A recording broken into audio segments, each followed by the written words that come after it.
All right, guys, so check it. So, I never told you what really happened, but I'm going to tell you a little bit what happened. So, in 2021, um, I was staying at an apartment, and the apartments are called The Woods. It's located on Roaming Road in Akron, Ohio, right? So, I stayed there for 7 years, paid my rent on time, never late. Okay, it's just sometimes the neighbors would get on my nerves when they would be loud, but it comes with that, right? But I kept having a sewage floodage, so it got bad. The maintenance man, he maced me, but he was aggressive, and he was playing a race card, acting like because I'm a big black man, so he was using that. Oh, I felt threatened and all this. Then it was a new manager, so he was soft, and they was just doing a bunch of just like bad negative things that, and I didn't have nobody fighting for me. I kept calling the police. I pressed charges against the maintenance guy. I put a restraining order against this guy. So they wouldn't come. They kept. We couldn't get it along. He couldn't get it together. And I called the owner of the building, the owner of the apartments. He never called me. I waited for about a week. I left two messages, right? So I called the city. The city came out and condemned the apartment because it was so bad. It was like a sewage, and then it would flood in the hallway, right?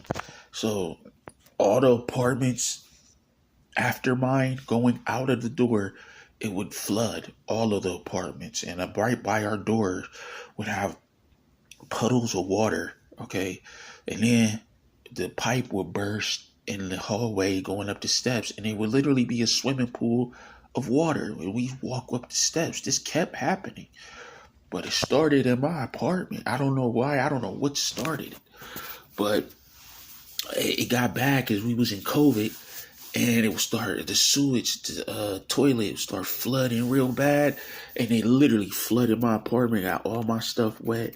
I tried to contact the maintenance guy, and that's when he would start being rude. So that's when me and them got into it. So once I called the city, they was pissed. Police kept getting called out, so they was like, you know what, you got to move out of the department until we get to get together. Then you can until it's fit, until the city feel like it's fit, you can move back in. Well, they didn't want to do that. They didn't want me to even move back in, so I was homeless. So I had to. I ain't had nowhere else to go. I was really worried. I couldn't find a place, right? So, but there was this one guy, right, just out of the blue. It was like, yeah, you can stay here, and he gave me a price like 550 a month, right? But when I saw him in person, he was like 600.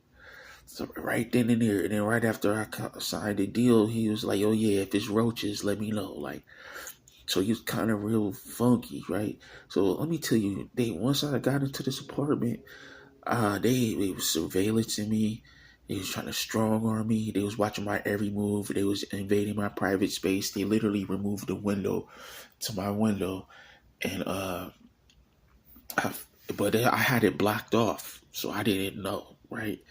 So long story short, I ended up opening up a store in a mall with my airbrush, Manor Mall, Great Lakes.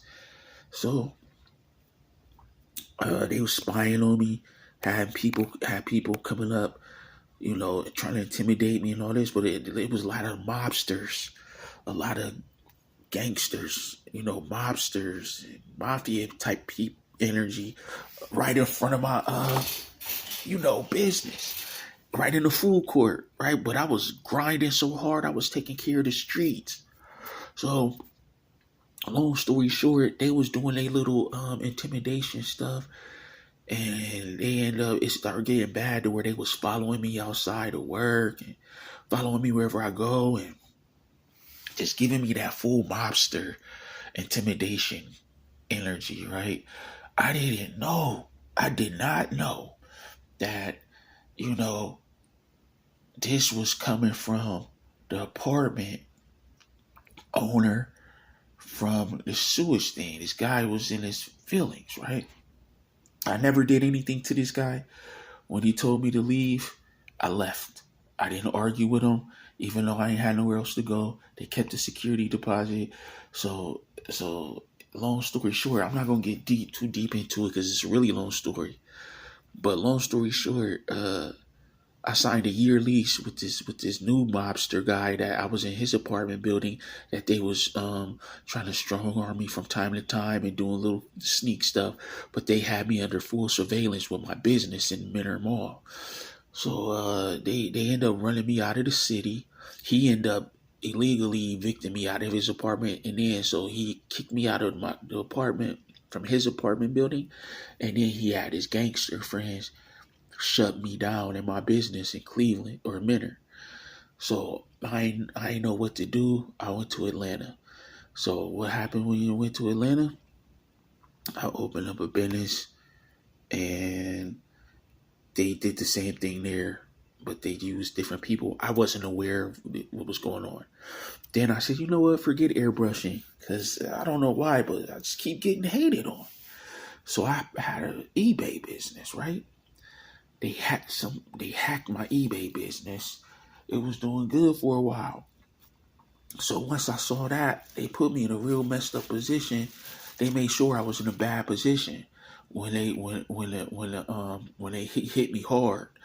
So I end up calling a guy I know that I helped him out and opened up his store and blessed him. And I did, I showed him a lot of love and hooked him up and opened up his store and did a lot of art just to bless his store to get it off the ground. So I called this guy and asked him for a job. That way I ain't got to try to run a business or none of that. So they end up, I called him out the blue. He was like, all right. But they they end up getting him, set me up for some bullshit.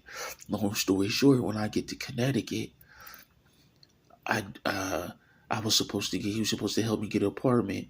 He made sure I spent all my money on motels. $11,000 worth is what I end up making from my percentage from the store sales, right? But all of that went to motels and eating out and all that. He didn't want to help me get an apartment, so I stopped working. I'm like, you know what? If you ain't gonna help me get an apartment, I ain't working nothing. I ain't airbrushing nothing until you help me get an apartment like you told me you would, right? So he does that, and he's like, you're twisting my arm. So he ended up co-signing, gave me an apartment. He suggested this place. I went with the place he suggested. They were mobsters. I didn't know that. See, all of this was tied in together. And I kept wondering why I kept getting attacked. So this guy that I worked with, him and his assistant, attacked me the whole time I was there.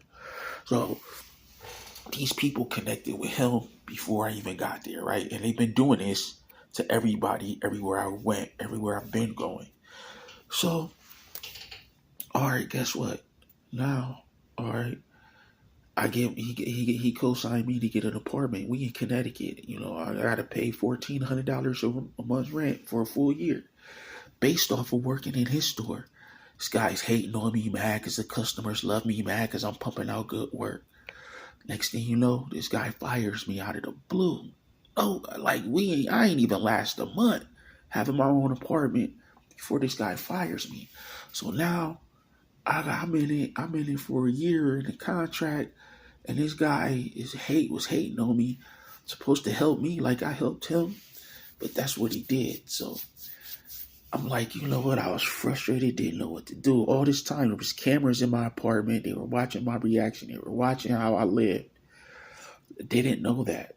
So same with these motels right now. Everywhere I come to, there's cameras already. Everything's already set up. Even that Airbnb I went to, there was camera in my room.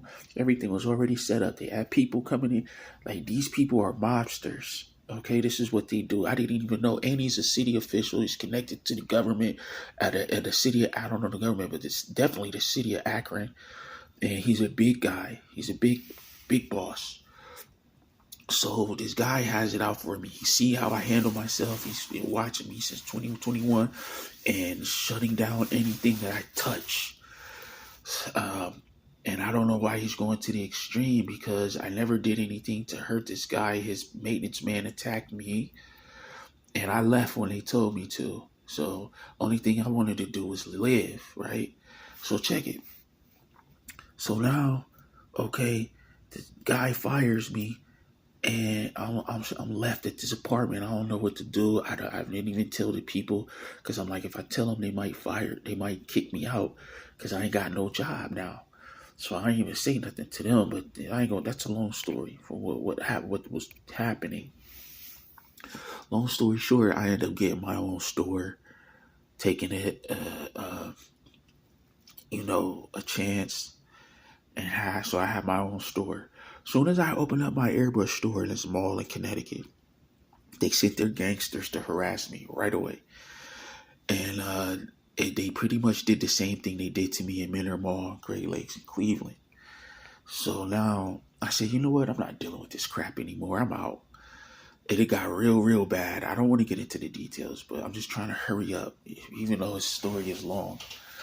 So I ended up catching a Greyhound. I told the mall manager, he wouldn't even do anything about it. And it was, so I ended up not opening up my store anymore. I ended up packing my stuff. I ended up leaving. They harassed me on the Greyhound bus all the way back to the city of Akron. As soon as I got to Akron at the transit center, I ain't had nowhere to stay. They been following me around, harassing me, blocking everything I do, trying to get an apartment, trying to get everything. They hacked my phone. I got a new phone. They literally cut off my Straight Talk phone. And he's been having like people meet me at the transit center, follow me on the bus, blocking me, just harassing me at the stores, everything, man, just really harassing me hard. So y'all know that with the Airbnb situation, because when I came in, I stayed at my grandfather's house with my uncle. They got to him. He had him attack me and push me back out on the streets. So after that, I stayed in a motel. Every motel I get harassed. They doing evil stuff, coming in while I'm asleep, all the kind of stuff, doing things to me when I get up. Things has been moved or open. The window was open and all this weird stuff, right? So all right, so I've been dealing with this energy since for about 5 months now. Okay, so this is the same energy I've been dealing with. I dealt with when they left, when I exited, when I exit the city, and then they hit me with it in Connecticut again, and now they're hitting me with it again right now.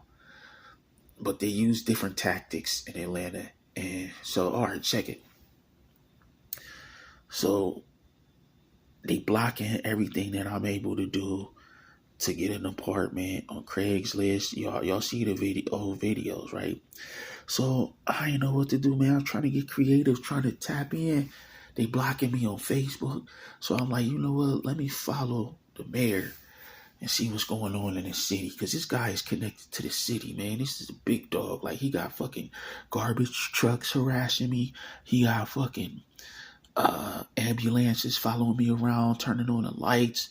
Fucking, I said it was a fire truck on time. Like, it's like, just different stuff like that. So he's definitely connected, right? So I said, I see this mayor. They was having a meeting on where they should put the funding for the homeless people, or for the homeless. They have money for the homeless, and to help the homeless in the city of Akron.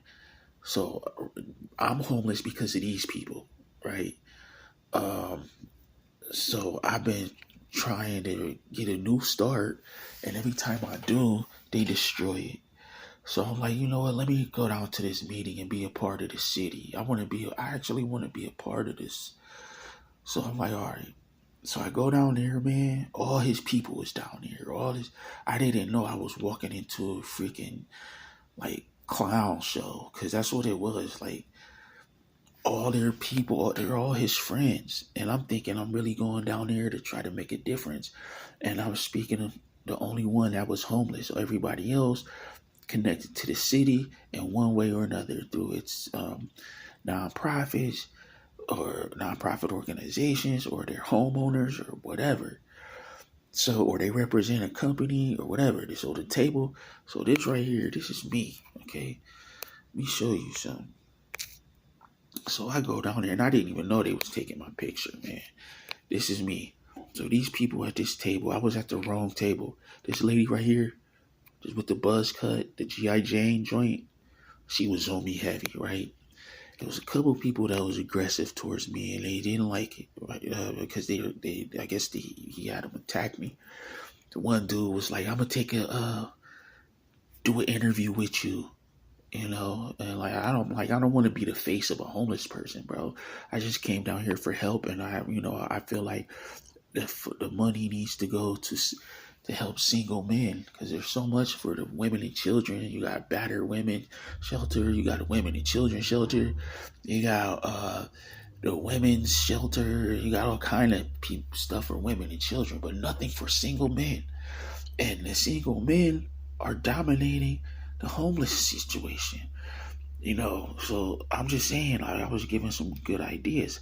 Right here, though, I was at the wrong table. This guy right here with the blue shirt, he writes $1 million grants for the city. So he was like, "Yeah, I just wrote a $7 million grant, this and that." So he was like, yeah. And I was trying to show him my airbrush t-shirts to let him know that I'm actually a businessman. But the way I look, they didn't want to see that. They didn't want to hear that. They probably viewing me as like, just like, bum or a homeless guy. So I'm like, all right. So he was like, "Yeah, you're at the wrong table." So I go to a different table, and it says homeless on the table. This right here, I don't know what it says, but it's like card right in the middle of the table. So we were supposed to come up with ideas where the money should go, right? So after this meeting, okay. So after this meeting, guys, a couple people was trying to like talk to me and stuff, and I didn't know them. I just was kind of falling back. I kind of fell back, from you know what I'm saying? I don't know why. Wait.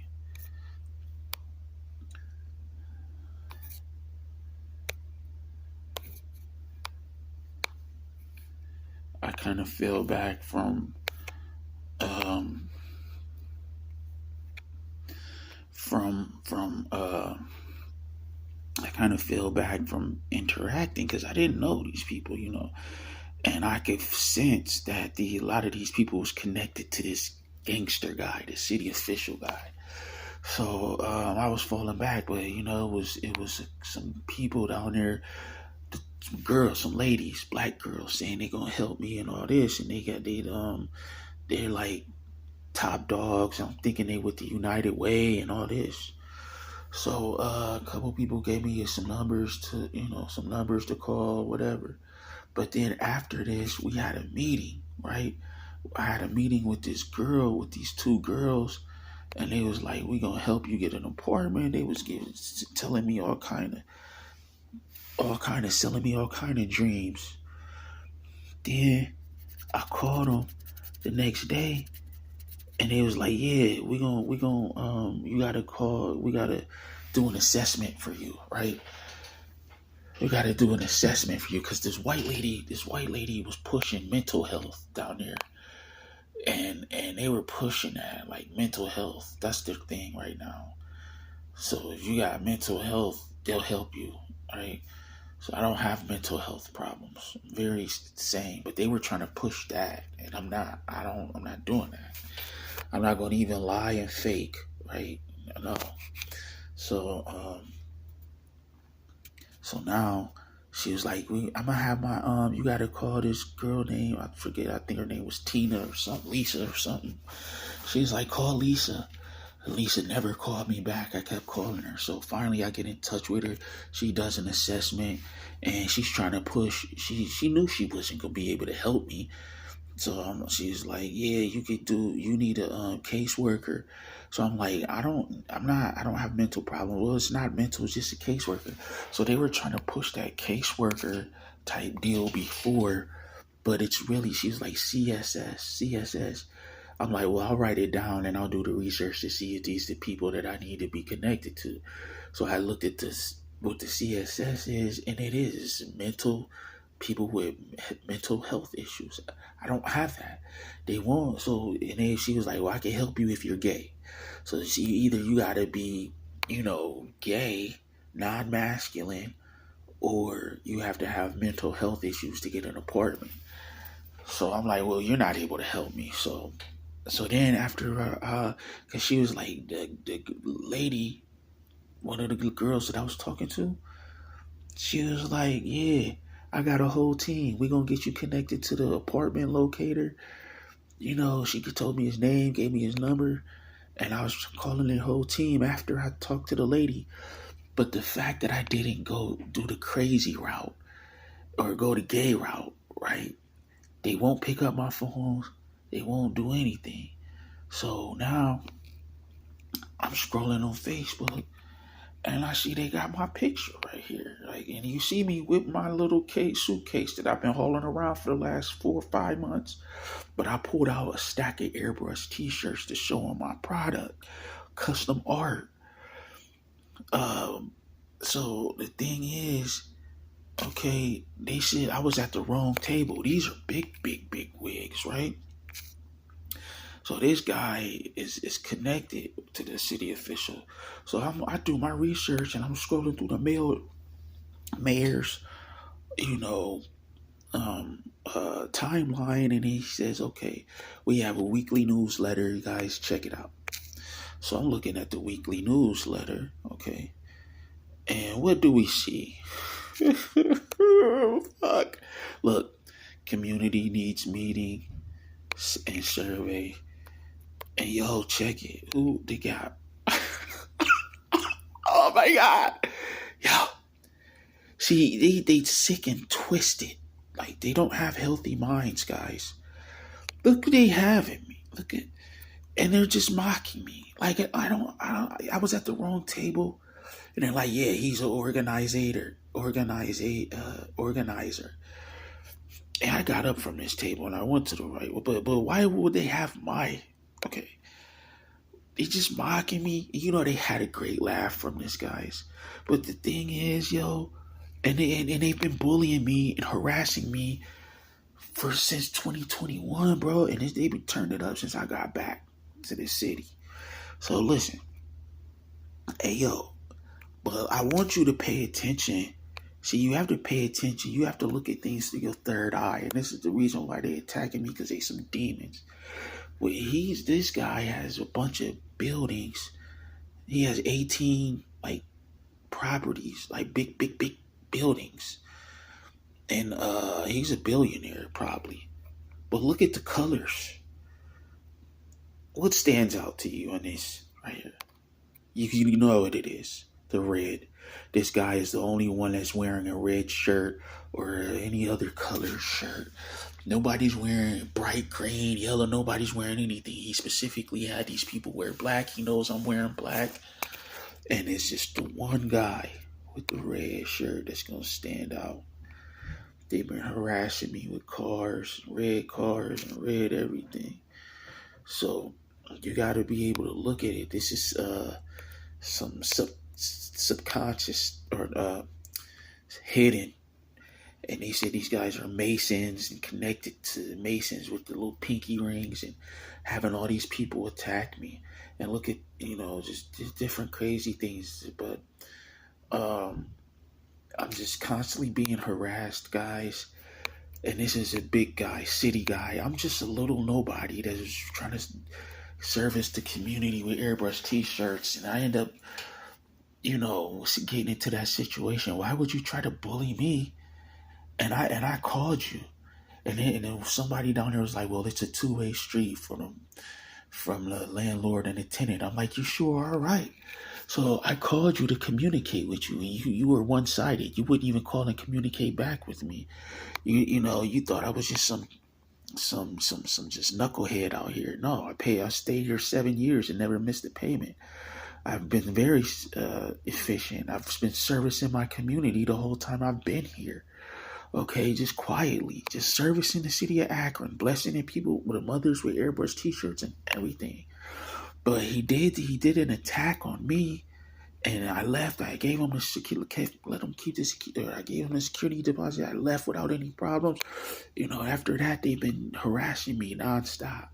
So, I just wanted to say that. So now, they sent their peoples on me, made sure that I didn't connect with anybody at this meeting, and keeping me not having an apartment. I still can't connect with anyone on Facebook.